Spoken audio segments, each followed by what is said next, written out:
Ficou o tema aqui.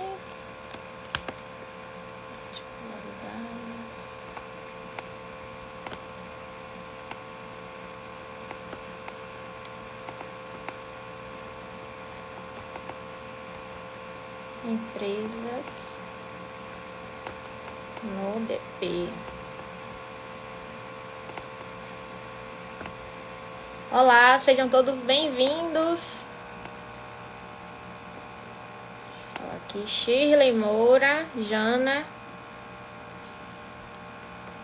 Ana Paula, Patrícia. Sejam todos bem-vindos à nossa aula semanal sobre as particularidades das empresas no departamento pessoal, tá? Deixa eu ver aqui, Aldilene, Dan. Vamos. Hoje o nosso tema é sobre o que vamos precisar analisar em uma empresa no departamento pessoal. Quais são os detalhes que vão fazer diferença, que vocês vão precisar ter atenção no departamento pessoal. Porque o DP não é apertar botão, meu povo. O DP não é apenas apertar botão. O DP trabalha, não é apenas no período da folha de pagamento. Nós temos várias rotinas a serem cumpridas ao longo do período, ao longo do mês. E por isso esse tema que vocês pediram. Porque o departamento pessoal, devido à rotatividade, ao nível de detalhes, eu trouxe aqui essa aula justamente para a gente analisar uma empresa, tá? Vai ser um case de empresas. Então vamos mandar essa live para mais pessoas para que esse conteúdo seja impactado para outros colegas do DP. Bom, para quem não me conhece, para quem está aqui pela primeira vez, meu nome é Miriam Figueiredo, eu sou contadora, sou de Salvador, Bahia, atuo há quase 13 anos no departamento pessoal, né? Tenho 2 especializações na área. E vocês estão aqui vendo uma pessoa que está no campo de batalha todo santo dia. Então, todos os dias, eu atuo no departamento pessoal. Eu estou aqui utilizando da legislação dentro da melhor forma possível para auxiliar os meus clientes. Tenho 2 empresas, uma empresa contábil e uma empresa de terceirização no departamento pessoal. E aqui vocês vão encontrar muito conteúdo sobre DP, tá? Bom, o tema da nossa aula de hoje são as particularidades de uma empresa no DP. No DP. Miriam, mas empresa é tudo igual. Não, não é tudo igual. Algumas rotinas, elas são iguais. Elas são iguais. Com relação a rotinas de cumprimento de obrigações acessórias. Com relação a rotinas de cumprimento de prazos no E-Social. Mas eu preciso entender as particularidades de uma empresa. Por quê? Empresas são feitas de pessoas e cada pessoa é única. Cada pessoa, cada indivíduo, ele tem o seu jeito. Cada indivíduo ele vai querer em um formato. Então eu preciso entender as particularidades de cada empresa para cumprir com a legislação dentro, né, da melhor forma possível. Tá certo? Então quem está chegando aqui agora, sejam bem-vindos à nossa aula semanal, a live Fala DP. Estamos tentando retornar aqui para fazer aula toda quinta-feira ao 12:30, tá certo?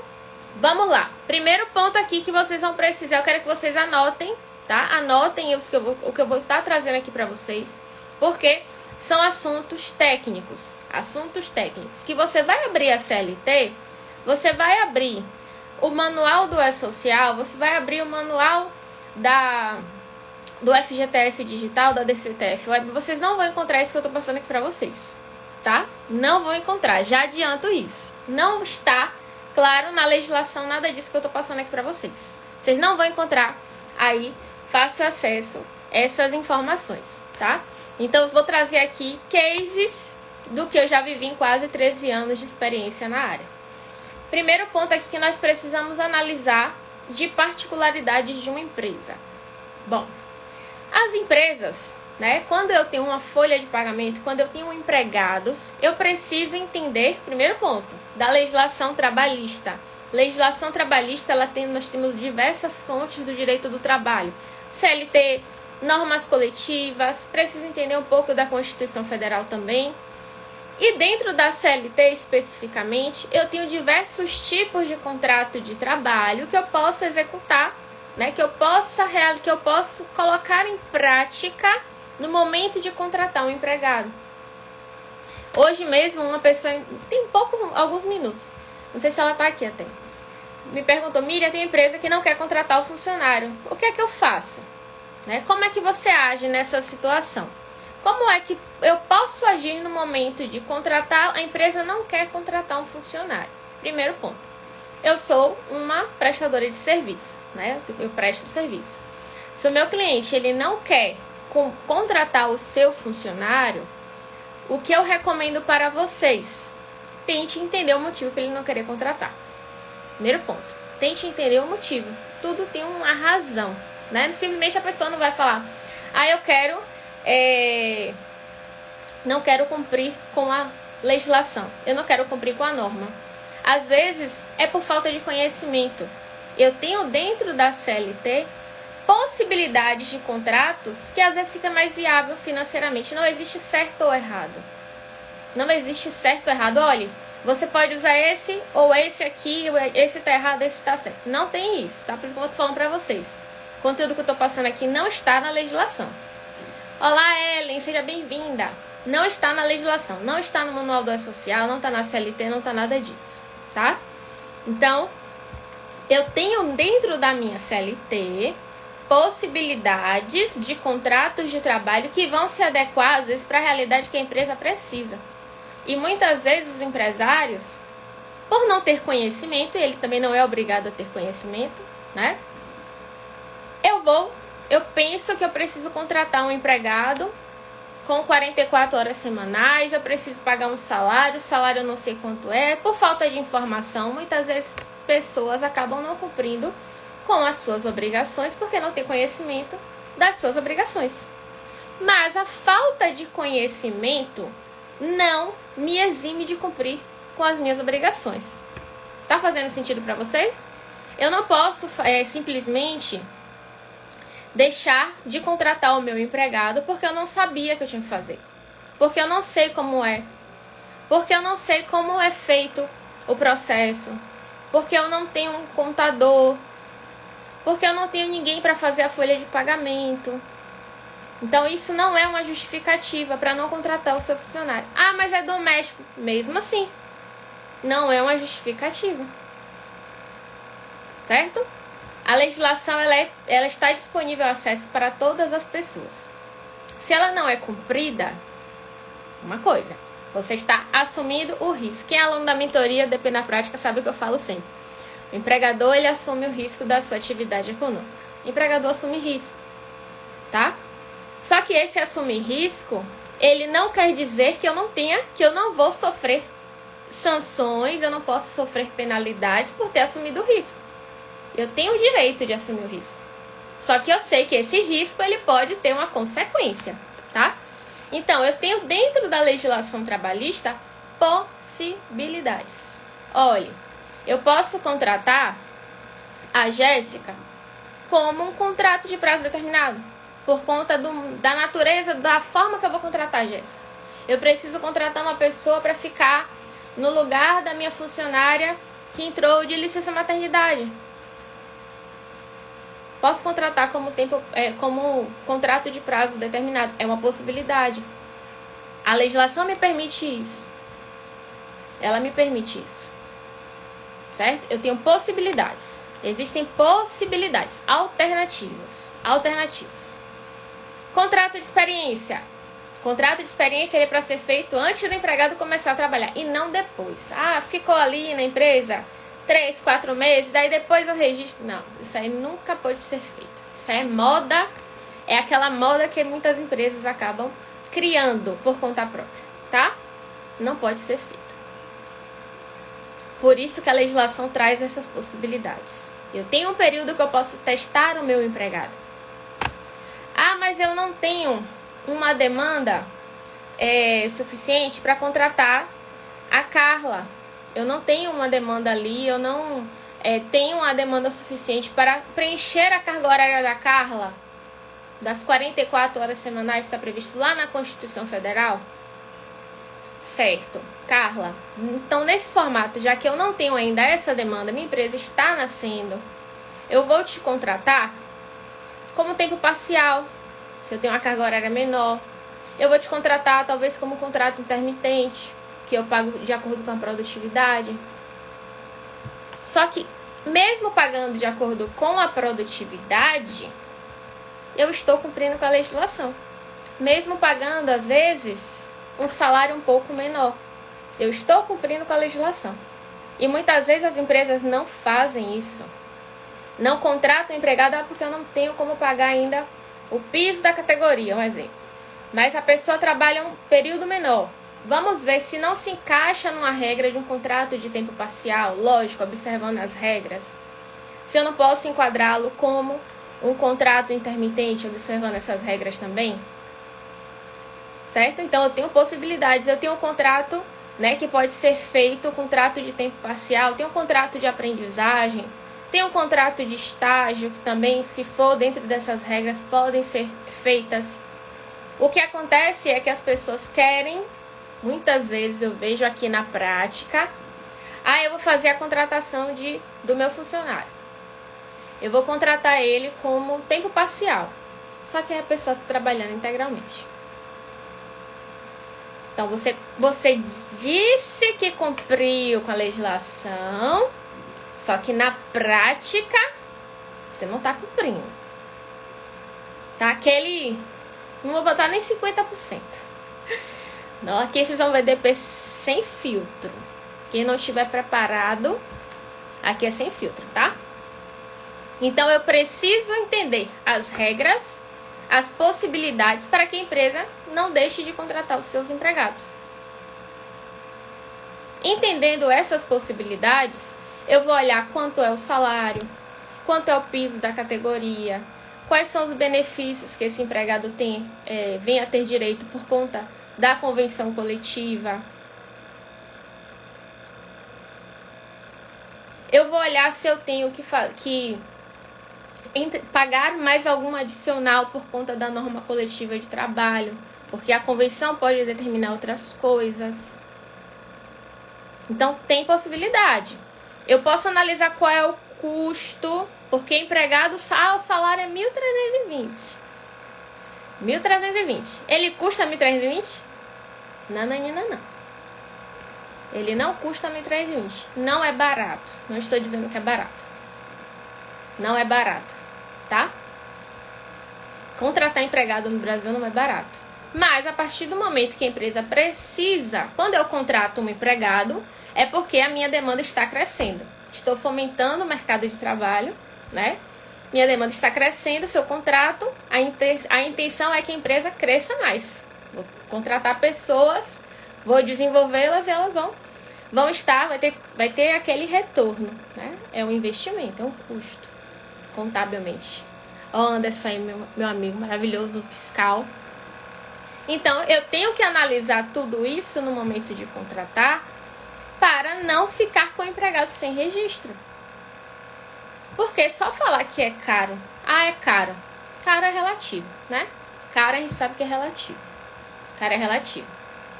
Será que não tem uma possibilidade dentro da legislação para contratar esse empregado? Por quê? Miriam, mas a empresa falou que não tem como contratar. Não tem dinheiro. Certo.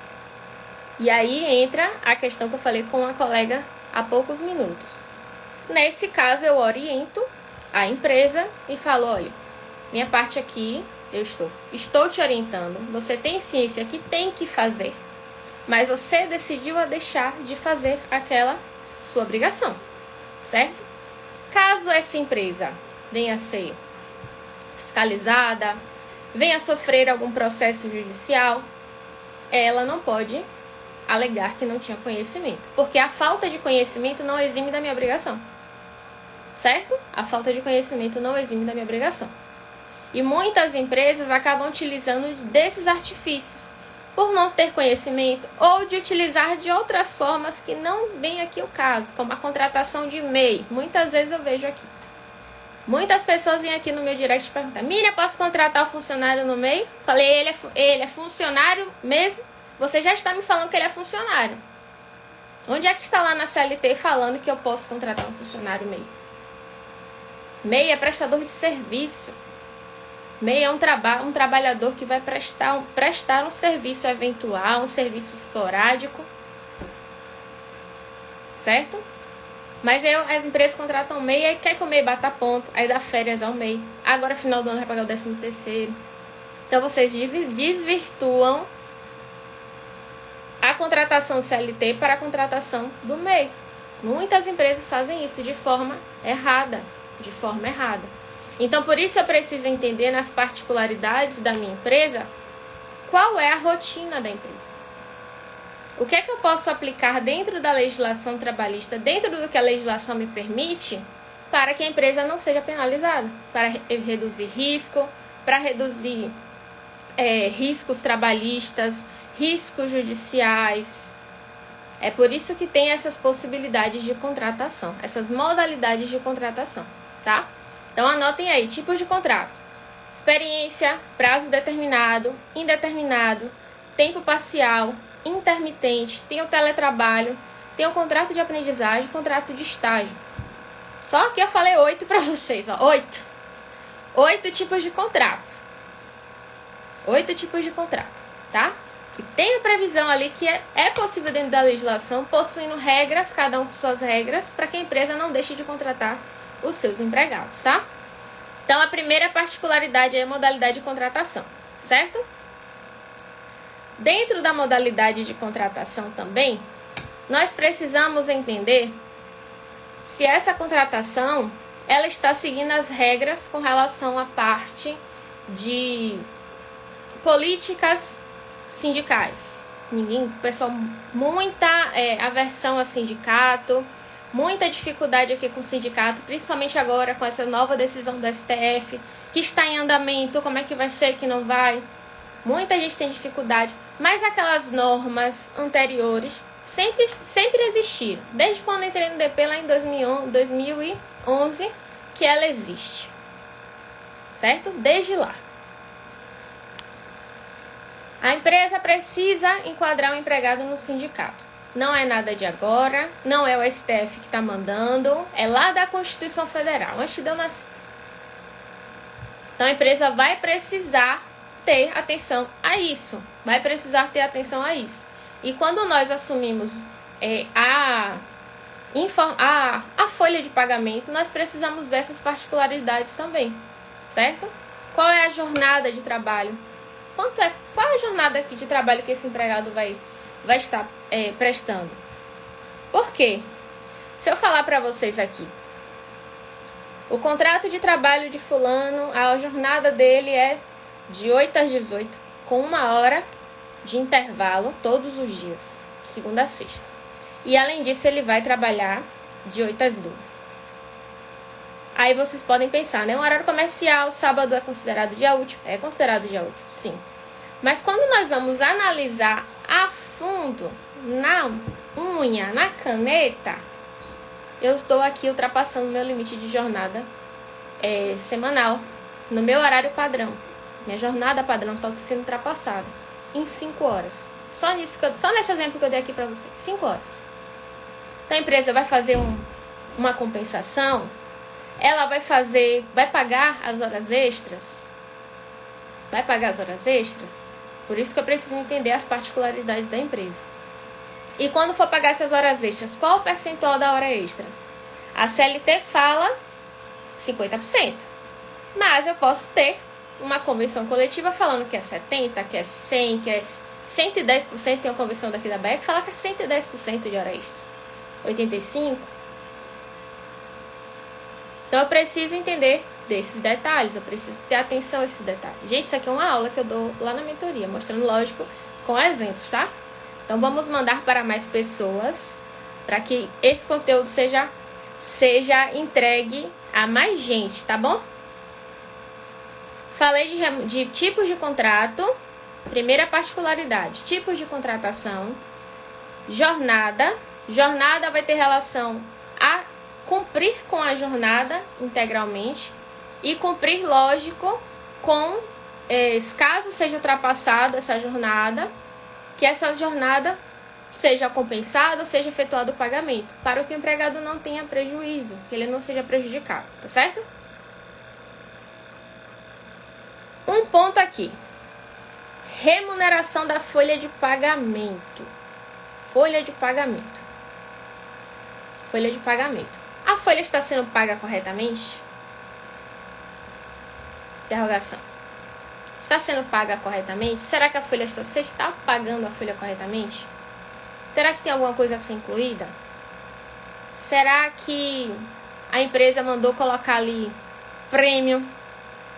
Coloca um prêmio ali para a Edilene, porque a Edilene é uma funcionária maravilhosa. Eu concordo que a Edilene é uma funcionária maravilhosa.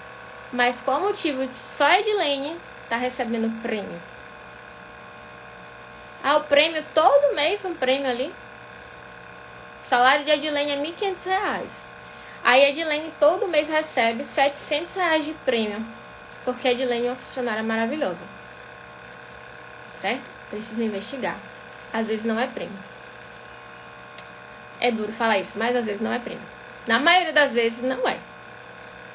Miriam, mas a empresa não pode premiar o funcionário. Eu não estou falando isso. Ela pode. Só que eu preciso entender se aquilo ali de fato é um prêmio. O que é prêmio? É quando a pessoa fez um trabalho extraordinário e foi definido os critérios para essa premiação. Então, quando eu não tenho isso claro, pode ser confundido com salário. Eu posso confundir que o salário de Edilene, em vez de ser 1.500, era 1.500 mais 700, 2.200. Certo? Pode ser confundido isso. Todo mês a Edilene recebe R$700 ali fixo. Só a Edilene, a empresa tem 10 funcionários. Só uma funcionária recebe R$700 a mais como prêmio, sem nenhum tipo de incidência. Então é necessário ter atenção a esses detalhes. O que é que a empresa está pagando na folha de pagamento? E o que é que ela está pagando por fora? Que não pode. Miriam, não pode? Nunca pôde. Nunca pôde pagar nada por fora. As empresas fazem. Sabe aqui que as empresas fazem. Mas na prática, nunca pôde. Nunca pôde. A legislação nunca permitiu. Nunca permitiu que fosse pago nada além do que está ali lançado na folha de pagamento. Não é novidade aqui para vocês, tá? Então, o que é que a empresa está pagando? Será que tem que pagar mais alguma coisa? Será que tem que pagar hora extra para o funcionário? Será que o percentual é aquele? Será que o empregado não tem direito a um benefício por conta do tempo que ele está na empresa? Um anuênio, um triênio? Então, eu tenho que olhar esses proventos. E os descontos? Descontos também. Eu tenho que olhar quais são os descontos que eu estou efetuando na folha. O funcionário teve uma multa de trânsito. O funcionário bateu o carro da empresa. A empresa quer descontar. Pode? Depende. Tudo no DP depende de muitas variáveis, gente. Já cheguei no assunto polêmico. A gente gosta disso, Dani.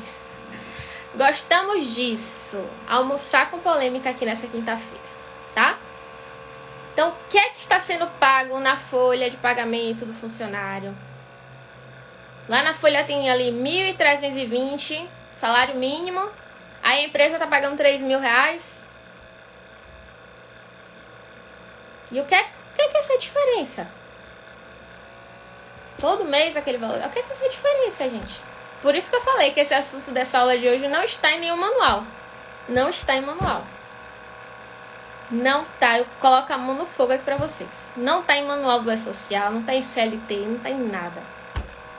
Não tá em lugar nenhum. Tá? Então precisa ter atenção a esses detalhes. O detalhe vai fazer diferença no departamento pessoal para aquelas empresas. Conheço empresas que todo mês querem pagar comissão a título de prêmio. Comissão é uma coisa. Comissão é quando você tem uma meta, né, principalmente para vendas, e você vai pagar aquela comissão com um percentual que foi estabelecido principalmente no contrato de trabalho, e todo mês tem uma variação. Tem uma variação para isso. Comissão tem reflexo no DSR, comissão tem reflexo na hora extra, comissão tem reflexo no FGTS, INSS, Imposto de Renda, 13º. Então, quando eu pago como prêmio, Dani, eu não estou fazendo reflexo nada disso. Certo? Miriam, mas o empregado também está sendo beneficiado, porque ele também não está pagando INSS, não está pagando Imposto de Renda. Tá. Mas na prática ele perde mais. sendo sincera para vocês. Desculpa a sinceridade, tá? Mas verdades precisam ser ditas. Segura o DP, segura na mão do DP. Vocês estão achando que o DP é apertar botão? Não. Não mesmo. Não mesmo. Ontem à noite, eu recebi uma mensagem no WhatsApp de uma pessoa que estava desesperada, que já tinha chorado, já tinha rido, já estava... Que é o próximo tema aqui agora, falar de encargos sociais. Falei de folha. E a empresa, mês passado, a Receita Federal notificou algumas empresas com relação ao enquadramento errado no regime tributário. As empresas eram do Simples Nacional, só que o Simples ele possui anexos, e um anexo do Simples especificamente ela paga INSS patronal, e a empresa não pagou 2019, 2020 e 2021. Deu mais de 10 mil reais a pagar a diferença, certo? Então eu preciso saber desses detalhes. Eu preciso analisar os encargos sociais da folha de pagamento. Será que está pagando certo?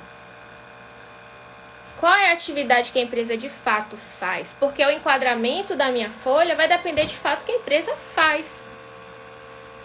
Porque eu posso ter aqui, né, na minha empresa, eu não tenho, infelizmente, a Receita Federal não faz nenhum tipo de bloqueio para as empresas colocarem atividades. A empresa pode colocar qualquer atividade aí. Eu vou colocar atividade de contabilidade no seu CNPJ.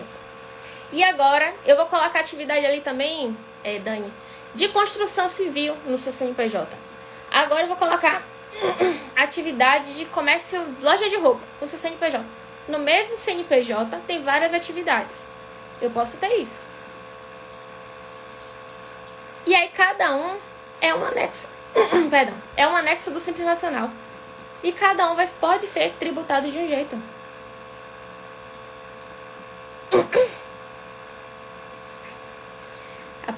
Parece uma empresa de advocacia que temos aqui. O problema é que eles não querem pagar INSS patronal, eles sabem do risco, já informei. Ana, não sei quanto tempo tem essa empresa, mas já olha, isso já foi notificada. Porque a Receita notificou até o ano de 2021. Tem uns não foi mês passado, foi agosto ou foi setembro. Já começou a notificar. Sempre ela faz essa malha fina, tá? Sempre faz. Eles sempre fazem.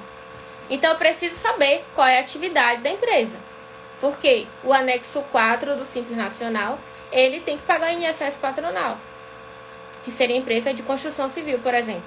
Já um escritório de contabilidade, não paga.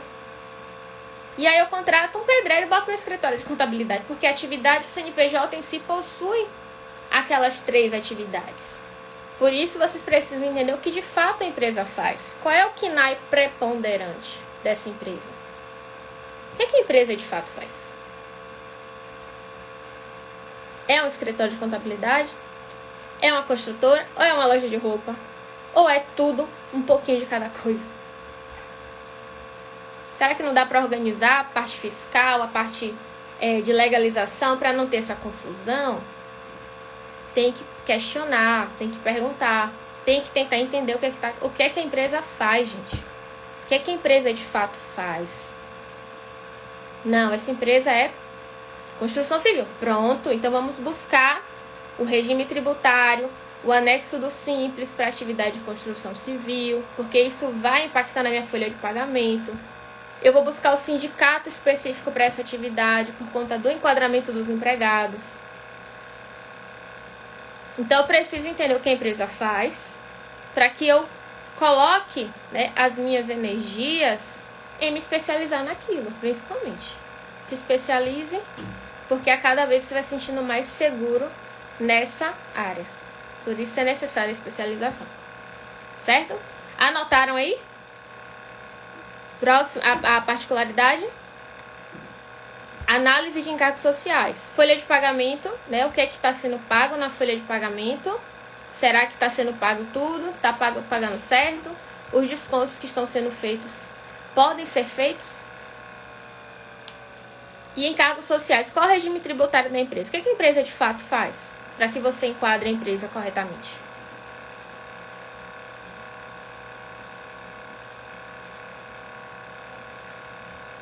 Próximo ponto: regularidade fiscal das empresas. Regularidade fiscal das empresas. Essa empresa, ela está regular perante as suas obrigações, ela está regular perante os seus empregados, ela está pagando FGTS, ela está pagando INSS, ela está efetuando o pagamento.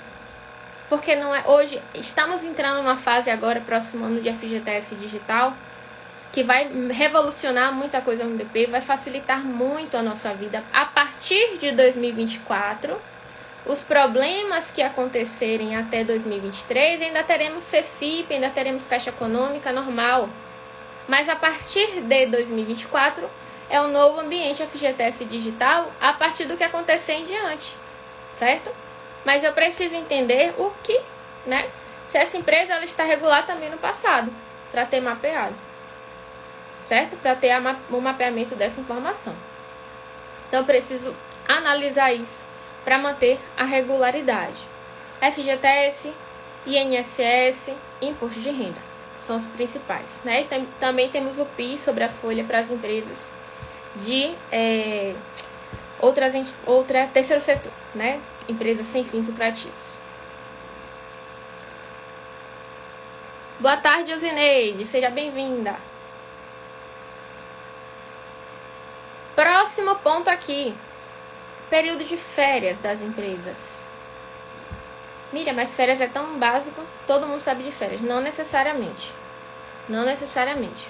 Férias é um assunto que muita gente conhece, mas precisa ter atenção aos detalhes. Detalhes qual? Período aquisitivo, período de 12 meses que o empregado tem direito, período concessivo, que é o período que o empregado vai ter direito, podemos tirar dúvida nessa live. Se for do tema, pode mandar aqui. Qual é o prazo que esse empregado tem para tirar essas férias, certo? Será que a empresa ela não tem uma sazonalidade? Que aí agora, final do ano está chegando. Será que a empresa ela não tem uma sazonalidade que ela vai precisar dar férias coletivas? Um exemplo? Só que para isso eu preciso me programar para dar férias coletivas. Porque férias coletivas elas têm que ser pagas com antecedência. As individuais também, mas final de ano a empresa tem que pagar 13º salário. Então será que a empresa consegue? Por isso é importante você saberem a sazonalidade das empresas. Que às vezes a empresa vai dar ali um recesso de 15 dias no final do ano. Dê um recesso de 15 dias. Mas dá para enquadrar como férias coletivas, se fosse programado, se tivesse uma programação. Programação é algo prévio, né? Lógico. Prévio. Preciso de tempo para isso, tá? Então, o período de férias é muito importante que vocês vejam, que vocês analisem, né, que vocês entendam as particularidades da empresa, porque às vezes é nesse momento aí que você tem uma empresa com muitos funcionários e a empresa tem uma baixa demanda. Nesse momento agora de final de ano, fevereiro, por conta aqui na Bahia mesmo, carnaval. Empresas que trabalham com, colocar aqui, deixa eu ver, área rural. Tem um momento ali da colheita, da safra. Será que não é uma possibilidade de dar férias aos empregados naquele momento de baixa demanda, baixa produtividade? Então, são esses pontos que vocês vão precisar analisar nas particularidades das empresas de vocês, tá certo? Último ponto, último e derradeiro ponto. Já estamos caminhando aqui para quase 50 minutos de aula. Rescisão do contrato. Rescisão do contrato de trabalho. Quero demitir um funcionário. Quais são os tipos de rescisão que eu tenho? De quem é a iniciativa? É do empregador? É do empregado? É do empregador? É do empregado? Como é que está acontecendo essa saída? Tá no contrato de experiência? Será? Então, tem possibilidade de demitir? Tem. Tem como antecipar o contrato. Ou pode ser no prazo. Mas rescisão, gente, digo aqui bem tranquila para vocês. Se você simular a rescisão agora, Cida chegando, maravilhosa. Se eu simular a rescisão de um funcionário hoje, 19/10/2023, como sem justa causa, como pedido de demissão, como justa causa, como rescisão por comum acordo, cada tipo de rescisão vai dar um valor diferente. Cada um vai dar um valor diferente, porque cada tipo de rescisão tem verbas diferenciais, né, que são diferenciadas. Então, eu vou precisar saber os tipos de rescisão, saber, primeiro, quando eu falo de rescisão para cliente, quem é que está solicitando, tá? A data dessa solicitação e quem está solicitando, a data da solicitação e se o aviso vai ter a comunicação prévia ou se vai ser de imediato. São 3 pontos aqui imprescindíveis para a gente saber de rescisão. Porque às vezes a empresa fala assim, ó, Cris, faz a rescisão do funcionário Raimundo aí. Sim, me conte mais detalhes, né? A bola de cristal ainda não chegou aqui. Qual o motivo da rescisão? O funcionário pediu demissão? O funcionário está sendo demitido por iniciativa da empresa? É com data de quando? É de hoje, agora, imediato? Ou é daqui a um mês? Então, por isso eu tenho que entender as particularidades das empresas. Tem uma empresa, tem um sindicato aqui na Bahia que não pode demitir o funcionário com aviso trabalhado. Não pode demitir o funcionário com aviso trabalhado. Só aviso indenizado. Para quem tem os salários até 3.500 e alguma coisa. Só aviso indenizado. Então, sabendo qual é a atividade da minha empresa, eu vou saber qual é a convenção coletiva. E a partir dali também, no momento de calcular a rescisão, eu já sei a particularidade dessa rescisão. Certo? Então, tudo é com que tem 2 fatores aqui, ó. 2 fatores. 2 pilares, coloca no pilar. Importantíssimos que vocês vão precisar ter. Primeiro, curiosidade. Ser curioso. Não dá pra ser simplesmente, não, faz a rescisão aí do Raimundo. Tá, toma aqui a rescisão do Raimundo. Não, tem que tentar entender o detalhe pra não ter que refazer. Gera retrabalho, gera tempo. Vai gerar mais demanda, mais desgaste. Às vezes você vai calcular errado. Certo? Então tem que ser curioso. E tem que gostar de estudar. DP estuda a todo momento. Todo momento.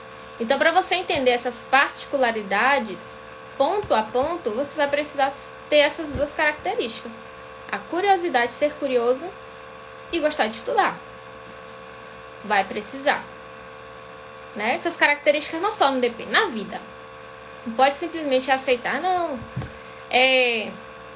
Não sei, só sei que foi assim. Certo? Deixa eu ver se alguém mandou uma pergunta aqui, não. Então, fazendo aqui um review, dando um resumo da nossa aula. Espero que vocês tenham gostado. Vamos fazer um resumo aqui. Estamos chegando a quase 1 hora de aula. Vamos lá. Primeiro ponto, empregados. Tipos de contratação para que a empresa não deixe de contratar os seus colaboradores. Anotaram? Nessas contratações eu tenho que olhar a jornada de trabalho. Se ele vai cumprir, qual é a jornada, qual é o limite da minha jornada. Segundo, folha de pagamento. A folha, como é que está sendo paga essa folha? Quais são os encargos sociais, encargos trabalhistas sobre essa folha? Eu tenho que analisar tudo isso no DP. Terceiro ponto. Qual a convenção coletiva? Qual é a realidade dessa empresa? Precisa conhecer os detalhes da empresa para que você enquadre corretamente. Férias. Tenho que saber sobre férias, as regras das férias. Se a empresa tem algum tipo de sazonalidade para essas férias, para que eu faça a programação de férias, faça todo o cálculo conforme o que a legislação determina. Encargos sociais, qual o regime tributário, qual é o anexo do Simples Nacional, se não é do Simples. Se for o MEI, digo para vocês, o MEI paga mais INSS do que uma empresa do Simples do anexo 1, 2, 3 ou 5. O MEI paga mais, o MEI paga o INSS patronal. As outras empresas não pagam. Outro ponto, regularidade fiscal. Saber se a empresa está em dia com suas obrigações tributárias. E último, e não menos importante, eu acho que na verdade é um dos mais importantes, porque é um ponto crítico, muito crítico, que é a rescisão do contrato de trabalho. Que é quando é o momento que a relação já não está, né, tão legal. Então, o ideal é que esse processo de rescisão ele seja, tenha muito cuidado para que ele evite problemas futuros, tá certo? Bom, empregados, tipo de contratação, folha de pagamento com a convenção, férias, encargos sociais, rescisão. Perfeito. O fim do aviso trabalhado para todas as categorias. O fim do aviso trabalhado é muitos. Aqui tem um sindicato que ele não permite aviso trabalhado.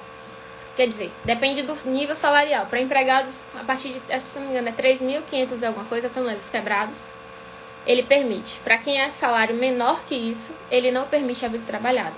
Então, quando eu entendo qual é a atividade da minha empresa, eu vou conseguir ver esses detalhes, entende? Bom, espero que vocês tenham gostado dessa aula, tá? Na próxima semana nós vamos voltar aqui com um tema, provavelmente vamos falar... Eu ia amar se aqui a convenção tivesse a cláusula de não demitir funcionário com aviso trabalhado. É melhor, resolve logo a situação. O aviso trabalhado ele é muito desgastante, tanto para a empresa quanto para o empregado. Só que ele também pode facilitar ali com relação ao prazo de pagamento, certo? Mas eu também prefiro quando é aviso indenizado, porque você já resolve ali aquele processo, tá certo? Que bom, Josi, que você gostou. Fico feliz de você estar aqui. Minha gente, obrigada pela participação de vocês. Na próxima semana teremos aula aqui também. Ao 12:30, nós vamos voltar aqui ao nosso ritmo do Fala DP. E convidem as pessoas para estar participando na próxima, tá bom? Um beijo, um cheiro, fiquem com Deus. Uma ótima tarde. Tchau, tchau.